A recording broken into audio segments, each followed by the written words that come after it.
I was born in Atlanta, Georgia, and lived in a small suburb called Woodstock, which is just outside of the city. We lived in a house that had a large backyard that ran right into the woods.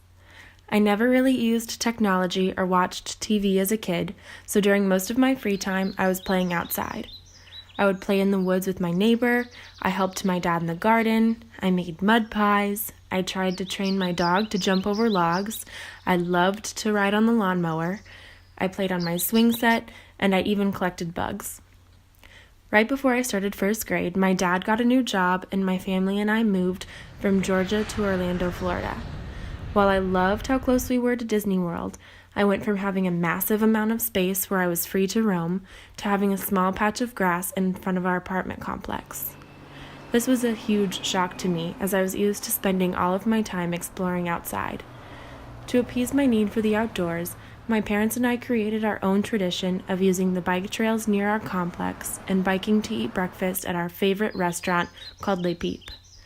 I remember doing this almost every Saturday morning. The trail was beautiful and ran alongside a rolling green pasture for about 2 miles.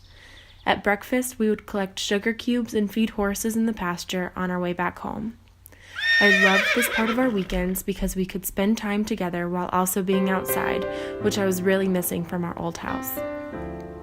From this experience, I learned that I love spending time outside and in nature.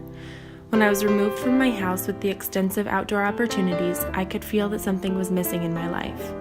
Today, I feel antsy and claustrophobic if I'm unable to spend a considerable amount of time in nature each day. Though my parents are not super outdoorsy people, I love hiking, mountain biking, and doing anything else in the mountains. From the beginning, I was outside playing, and this manifested into a passion as an adult. This is something important in my life that developed when I was a young child, and I don't see it going away anytime soon.